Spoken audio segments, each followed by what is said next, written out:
So nice to have you back here on the Catholic Buzz. Welcome to you. Another episode. This is episode number 19. Whether you're watching here on YouTube or listening on Apple Podcasts. And if you are watching on YouTube, you will see here that I'm joined by my good friends, Josh Sullivan. Hello. Over here, and with a fresh cut and a clean shave, Matt Van Milligan. Matt, you're looking younger every day. That's the goal. That's the goal. Start calling them Benjamin Buttons. That's what we do. Benjamin Button. How are you guys? I feel like I haven't seen you in a while. You've been gone for a while. Yeah, I've been gone for a while. How about you? You were driving down south quite a few times. Yes, I did drive down south for an ordination like I talked about last week. And this past weekend I was at a wedding of a good friend of mine. I was a groomsman and not the celebrant, and it was a lot of fun. Yeah. It was a great I guess that doesn't happen as often now that you're a priest, right? Exactly. You're a groomsman. You're more often a groomsman than always a groomsman. Never the groom, in my case. Yeah. What about you guys? What did I miss in your lives? No, not a whole lot. I mean, we had the house that we bought, so we've spent the whole time just trying to get things started, fixed up. I started work yesterday on Monday, and so it's kind of my first time back, and so we were trying to get everything done as much as we could before then. We didn't get everything, but we're trying. Summer kind of flew by. It was an unusual summer. Yeah. But it kind of just flew by. Yeah. And you're going back to work too. Yeah. We're back from camping, getting everything organized, and getting ready for work. Yeah. So is that what motivated you to shave? Because you're back from camping? because I'll be seen by other human beings. Yeah. Back to the professional life. Eh? Yeah. No, this is just what I look like between summer and February, and then it just. This is the fall-winter Matt look. Yeah, exactly. Yeah. Okay, so today we're talking about something really interesting, and I don't know if a lot of people really know the story yet, but it's really important. Yeah. And when I heard it, I was quite shocked, actually, that something like this could happen today. But obviously, when you stop and think about it, it can happen. But it brings a lot of questions, a lot of thoughts to my mind about the responsibility the church has and the church's ministers have to execute the sacraments as the church prescribes them, right? And it's black and white. I mean, there's not a lot of gray area when you're distributing or performing. Administering a sacrament? Yeah. So let me just tell you what happened, okay? Because there's sort of a chronology here of what happened. Just at the beginning of August of this year, the Vatican Congregation for the Doctrine of Faith, this is the group in the Vatican that sort of oversees the sacraments and answers questions people have about the faith. So they were questioned about if baptisms in particular were valid, if a priest or a deacon who administered the sacrament didn't use the proper formula, as in didn't say the exact words the church said, didn't use or follow the correct instructions, okay? So, of course, we know the answer. We know the answer is no. It's not valid if you don't use the proper text. But the Vatican... I pour water on you, and you are now Christian. Yes, that doesn't work, right? You have to say. And I guess there were concerns, so maybe I should just say what the Catholic Church says is you have to be baptized with the minister saying, I baptize you in the name of the Father and of the Son and of the Holy Spirit. There are some churches that baptize not using those words. Yeah. I baptize you in the name of the Creator and the Redeemer and the Sanctifier. That's not valid, okay? And people might say, well, those are just different words, but there is a deeper meaning to that we'll get into a little bit later. So the Vatican was just doing what they do. They clarified an easy answer, right? They said, no, you got to use those words. Yeah, so they just clarified. You have to use the words that I said. I baptize you in the name of the Father and of the Son and of the Holy Spirit. So they released this thing on August 6th. So I know our diocese sent all the clergy this thing just saying, here's what the Vatican released and make sure you read it. So I'm assuming most dioceses did that. Then what happened was in the Archdiocese of Detroit, a young priest by the name of Father Matt Hood, ordained in 2017. So newbie. Newbie. He's been ordained 3 years, okay? He reads this note from the Vatican, and he remembers that he has a video of his baptism done in the 90s, okay?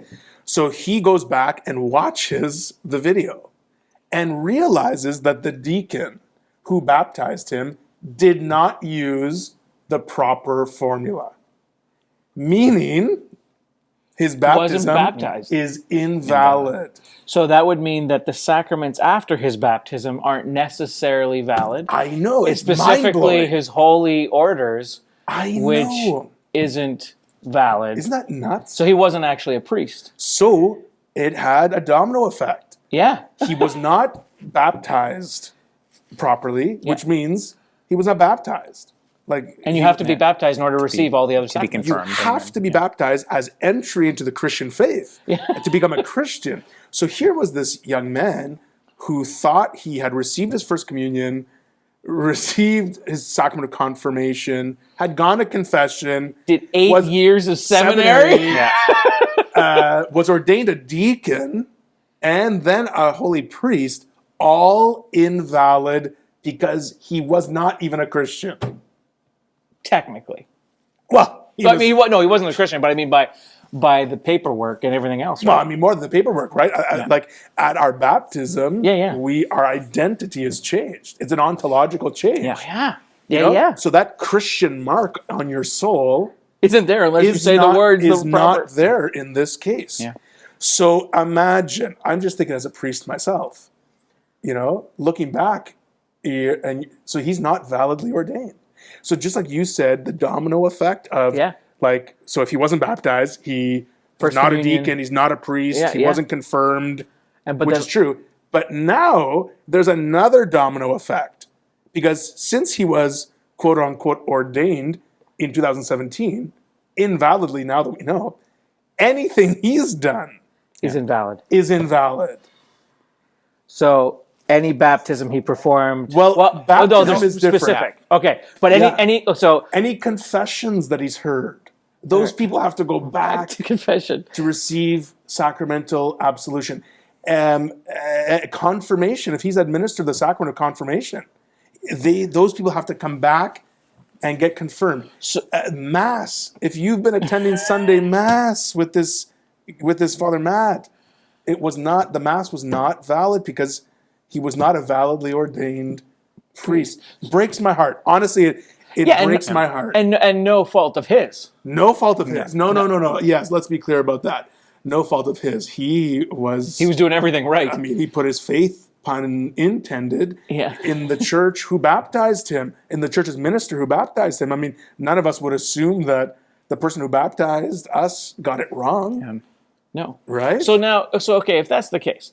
So in the case where he was baptized, he has a video of it. Yes. So he can go back and look at it, see that. I mean, he did everything right. And it's the fact that he then went and told the proper authorities that his baptism... Exactly. So he did the right thing there. It's worth noting, too, what the Archdiocese response was. It wasn't just, okay, well, you're not a priest. Sorry. No. And then kind of show him the door. It was, no, we need to do everything we can do to rectify this as soon as possible. Yeah. So in fairly short order, he was baptized, confirmed, yes. reordained as a deacon, and then ordained as a priest. Yeah, that's the Archdiocese of Detroit. Yeah. And what they've done is fantastic. How they've responded to it is fantastic. If you want to read it, it's on the Archdiocese of Detroit website. They've listed tons of questions people might have. They've done a fantastic job responding to this. They are trying to contact people that Father Matt may have. People thought that Father Matt had given them a sacrament that is no longer valid. And like you said, Matt, he was baptized, confirmed, reordained a deacon. Well, ordained a deacon, and ordained a priest. So now he's like good to go. Now he's good, but legit. But okay, so there's certain sacraments he was allowed, certain sacraments he's not. Now, from my understanding, it would be the sacraments where he was as a priest. There are only certain sacraments a priest can administer, or under the holy orders that, as a priest or a bishop, they can administer, which is in persona Christi, right? And so in the person of Christ. Right. And so that would be confession. It would be transubstantiation at the Mass. Mm-hmm. And then confirmation. But you can The sacrament of the baptize sick. the sacrament of the sick. Yep. But you can baptize, because I could baptize somebody. Right. So that's a good point. So if people were baptized by Father Matt during the period of time where he was not Yeah. validly ordained, those baptisms are still valid. Why? Provided that he used the proper form. Exactly. He used the proper form. I baptize you in the name of the Father and of the Son and of the Holy Spirit. He used the proper form. We're assuming, but yes, in the documents that have been released, it says that he has. So those people are validly baptized because you don't necessarily have to be. need. Well, that's a whole other thing, but someone else other than a deacon or priest can validly baptize. There are certain circumstances. In this case, that's one of them. Yeah. Because the person thought they were ordained. They used the proper formula. And now, so that would also be marriages too, then, because marriages could also be blessed. Yeah, so a marriage can be witnessed Yes. by someone that's not a priest or deacon in extraordinary circumstances, right? I guess this would be one of them too. But the Archdiocese of Detroit is asking people who are married by Father Matt to go and speak to their pastor to talk about the details surrounding their wedding and to determine if they were if it was a sacramental marriage or not. Because that's marriage. Marriage, I think, is the interesting one. Or just talking briefly about it before, that other sacraments you can see it pretty clear. Like this, the priest does this, and this is the sacramental effect. But marriage, technically, the people getting married are the celebrants, or that you marry the two each people other. and God together. Yes. Yeah. But we're talking about if in the context of a mass, if the mass itself is invalidated, does that throw the validity of the marriage into question? Oh, interesting. But you could be married without a mass. Yeah, but like in general, it's like this poor guy, but you couldn't hope for a better thought experiment in kind of understanding how the sacramental realism at a very kind of practical level. So yeah, it's really interesting too, because marriage itself affects an ontological change. All the sacraments affect an ontological change. But it's really interesting to say, okay, what aspects, what are the components that need to be there, especially when there are multiple, to actually constitute a valid marriage in this case, but sacrament in general. Yeah, my question that I have about marriage is, obviously the Mass celebrated would be invalid if Father Matt was in that period of time when he wasn't validly ordained. And then I think we were saying, Matt, before we went on the air, that the nuptial blessing, right? The nuptial blessing would be invalid, I guess, as well. But technically, they're still married in the eyes of the church. Right. I would, yes. Because again, it's extraordinary circumstances. It's not an everyday thing. It's not a, right? But I mean, even just going back, because I know that in specific Christian faiths even, if you are married in the Christian faith, coming back into the Catholic faith, let's say you left the Catholic faith, you got married, you've lived with this person for 20 years, and then you've come back to your faith, let's say, and you want, but it's not like you had kids with this person stuff. You're not going to divorce the person necessarily. So you come back to the Catholic Church and you get your marriage blessed. Yeah. Right? Validated. Yeah. Validated, exactly. Yeah. And so, so that's the way. Okay, so now my big question. Yes, I figured you'd have it. I was baptized back in the 80s. Let's just say I have questions about. I don't know who baptized me, to be honest. I'm sure there's a baptismal certificate out there with all that information on it. That's probably a good place to start. Yeah, exactly. Have a baptism certificate or not? But well, I know I do. But if I just am concerned, let's say, about the person, maybe it was a priest or a deacon that maybe had some different thoughts about what the Catholic Church was at the time, or let's say a little more. I don't want to say liberal thinking, but just more, not necessarily teaching what the Catholic Church taught. Maybe they were outside that. But if they're the ones to baptize me, I'm a little concerned about my personal baptism then. What do I have to do? Well, first, I would say maybe the word I've been using, talking about Father Matt and this situation here has been innovative. Right? Because in the church in the 1970s and 80s and 90s, there were some innovations happening, right? Yeah. Of people trying to make thinking that they were trying to make the sacraments more meaningful for someone, or personal, or more relatable. Yeah. And so they were using their own innovations. Now, the church prescribes the sacraments because Jesus gave them to us. Yeah. And Jesus, they're Jesus' sacraments. So we do what the church tells us to do. Yeah, you can't do it on your own. Because that has been sort of preserved for our history. So first of all, it is wrong for a minister of the church to be innovative. Yeah.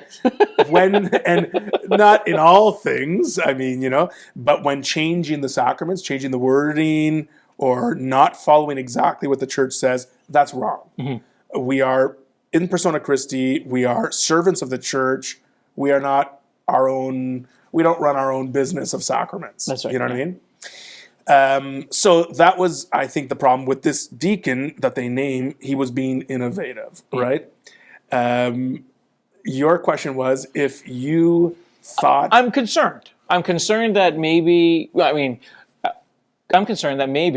my baptism wasn't valid either. Yeah. And does that mean that all my stuff is not valid? And then now again, I have no proof. Yes. And so I'm just guessing, and I really if I'm doing this off the fly, but Yeah. if my thought was, if I go back and I look and see that it's a specific person that baptized me, and I know of them to be, let's just not say directly in line with what the church teaches, then I would have a concern that I wasn't baptized properly. So, yes. So do I, but I have no proof. So what do I do? We don't want this case from the Archdiocese of Detroit, even though it's very shocking and really mind-blowing for me. Yeah. We don't want this to cause panic in people and to think what if it's happened to me? And think, because that's the church presumes your sacraments to be valid unless it's proven otherwise. Got it. So if you have a video, if I have video, if you're like Father baptism, Matt Hood, and you have a video of your baptism that shows there's evidence. Yeah. There's evidence to the contrary. Or else the church presumes your sacraments to be valid. So don't panic about it. We don't want parents and godparents, grandparents to start thinking their children or grandchildren aren't validly baptized, haven't validly received the sacraments. If you have a legitimate concern, however, if you know or have heard or witnessed something that was not legitimate, it's your duty to first come talk to your pastor. Your pastor will probably have a good way of handling it. You are also free to go directly to the bishop, but a good start would be to talk to your pastor. If you have a concern that a sacrament you witnessed or experienced was not validly conferred or administered. Yeah, and unless you have a strong indication or inclination that something was done improperly, presuming validity seems to be the way that produces the least anxiety. That's right. But there is a reasonable investigation that happens just for the fact that the church does want to do things properly. So the example I give is my own kind of reception into the church, is that I was baptized as a child in a Protestant denomination, and throughout the RCIA process, they asked me to acquire my baptismal records. So I reached out to the pastor of the church that I was baptized in. He said, "Yeah, I'll have a look." I followed up 2 months later, still looking. 2 months later, we don't have them. So I received a provisional baptism that it's when I was confirmed, to say that, okay, in the case that you weren't baptized, I baptize you. To cover it. Conditional baptism. Yeah. So and it really does speak to and in this case as well, it would have been a lot easier, especially from an administrative perspective, to just say, it's fine. He did everything in good faith. Yeah. He's a priest. That's fine. Yeah. But that the church, once that clarification is given, doesn't really have that option. Yeah. For the reason that Father said, the church doesn't invent the sacraments. Yeah. It's a caretaker of the sacraments. The sacraments were given by Christ. Yeah. And on that note, some people might say, isn't it ridiculous that because one word or 2 words or 3 words were changed, that this wasn't valid? People might say, what is the difference between saying I baptize you in the name of the Father or we baptize? That in this case, in Father Matt Hood's case, It was the we. words, we all baptize you, as if like everyone around the room was doing it. So people might say, come on, all this stuff because of a word or two. And the diocese, the Archdiocese of Detroit has given a great explanation. And it says, I'll just read right from their statement, okay?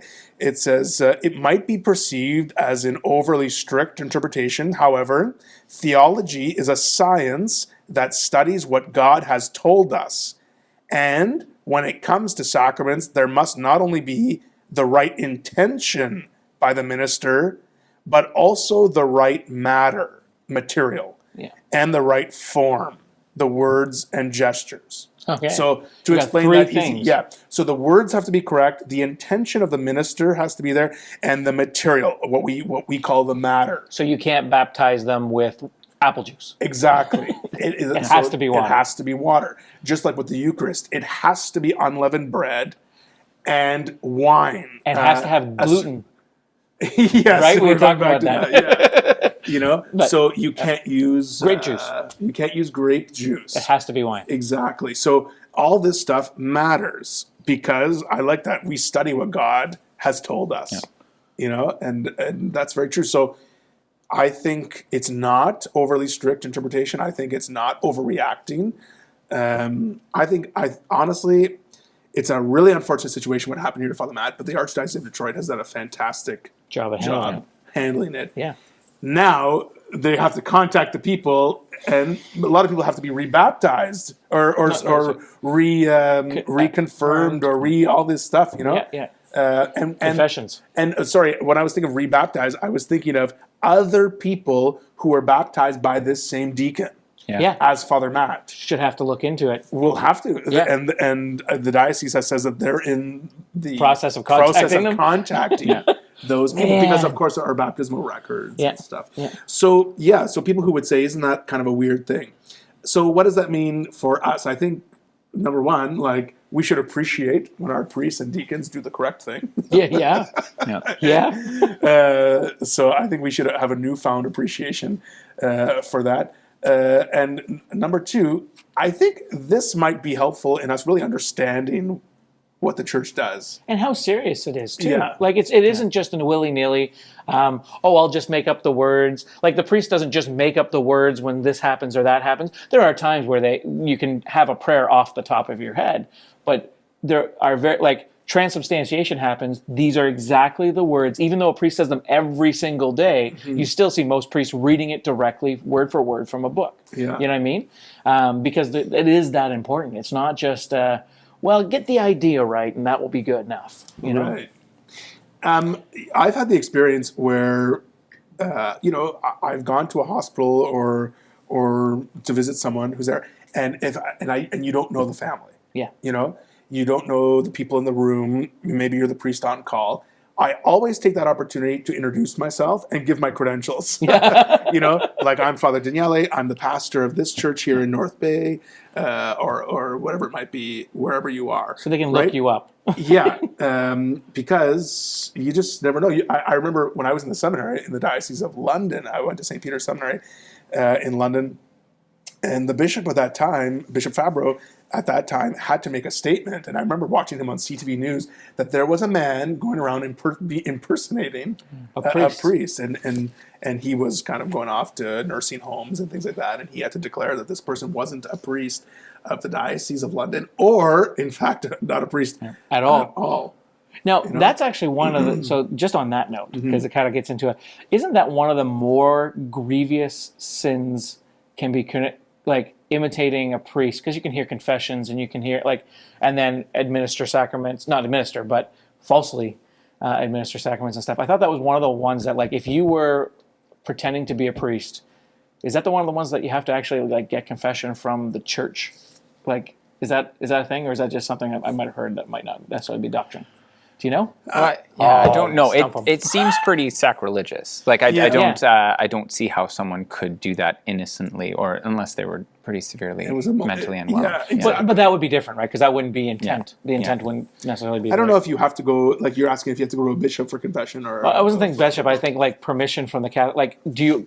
Grounds for excommunication? You by doing that, you excommunicate yourself, and therefore to get back into the church, you need to go through the process through the Vatican. We're going to look that up. Yeah. Okay, that's good. I stumped him. But you know what's neat, and well, this is another thing to look up then, if you remember. But at one time in Canada, could still be today, it was illegal. It was against the law in Canada to impersonate a priest, just like it is to impersonate a police Maybe officer. that's what I'm thinking of. Yeah. So I'm sure they didn't get rid of that law. Yeah. You know, Just one of the ones that aren't called upon as much. Yeah, exactly. But it was against the law to impersonate a priest. Yeah, and in the same way, it would be illegal to, or presumably, the grounds for that would be illegal to impersonate anyone who holds a position of confidence. So a doctor, A lawyer or a doctor. counselor. Or, exactly. Yeah, that makes sense. Yeah. Okay, so really quickly too. Let's say I'm watching and I see someone administer the sacraments, a priest, let's say. I'm watching the priest and he says this, Creator and the Redeemer and the Holy Ghost. Yeah. What should I do to rectify? You said talk to my pastor, but let's say the pastor is the person. Let's say that it's not a deacon or somebody. It is the pastor that's doing it wrong. Okay. What should I do? So you're asking if you witness Something that's either against the doctrine of the church, Yeah. or maybe something that you've read in the bishop. I mean, even during the COVID time, like if you see something that happens that the bishop said this is how things are supposed to be right now, and you see something that's different from that, what should you do to rectify the situation? Like, do you go straight to the Pope, or you know what I mean? Like, I know you don't do that, but what should you do? I think you should follow the Gospels. Yeah. Jesus gives us sort of a instruction of how to handle conflict, right? Yeah. So I would go to that person first. So Yeah. let's say if it's your pastor. Okay, let's say it's you. So I go to you and I say, okay, you're baptizing this way. I just watched a podcast and the Yes. church is talking about it in Detroit and everything else. It says you're not allowed to baptize this way. Yeah. I would have that conversation With your the pastor. person. Yeah. And if he is completely unaware, let's say, like if it's news to him, Yeah. which I mean, I don't know how it would be, but let's say it is news to him and he pleads ignorance. Yeah. And he's ready to change his ways, then That's good done. on you. God Yeah. bless you. You've done the Lord's work for that day. You can eat meat on Friday. Yeah.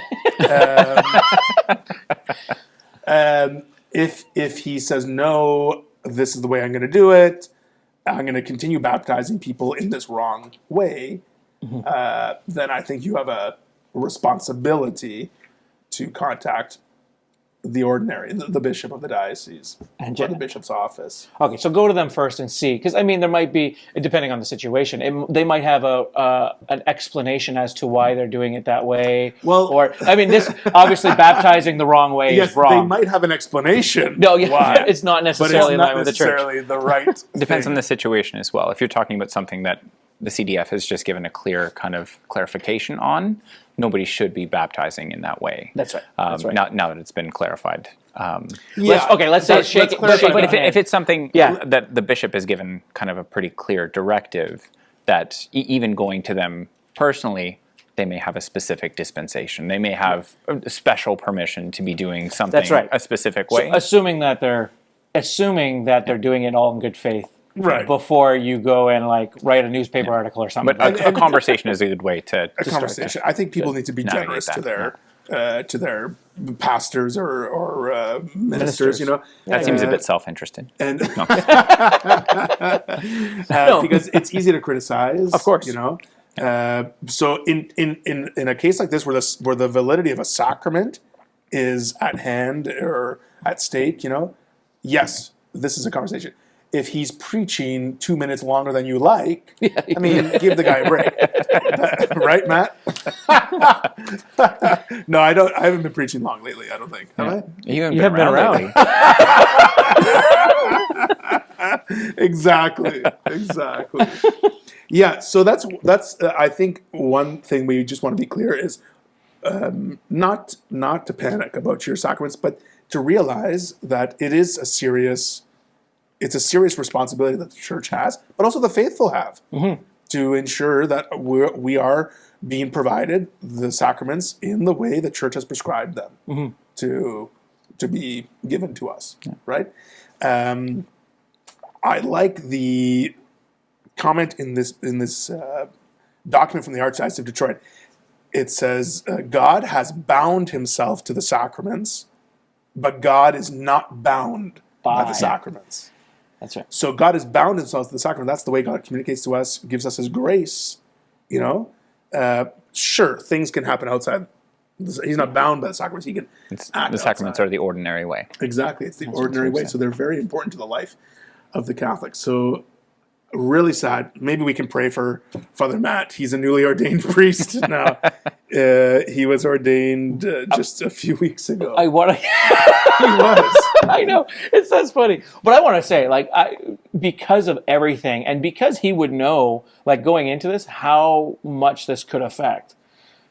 I have all the respect in the world for him because of what he did, because he came forward. Like, I got to be honest, if I saw that and I thought, oh, and I knew this, you know what I mean? Like, I knew, okay, this is, oh my God, I would hesitate to maybe think, well, maybe I should just bury this, like burn this video and no evidence is there. Could you imagine his reaction when he saw that? No, I couldn't. Yeah, poor guy. Well, maybe we should try and contact him and get him to tell us a little bit about it on our podcast.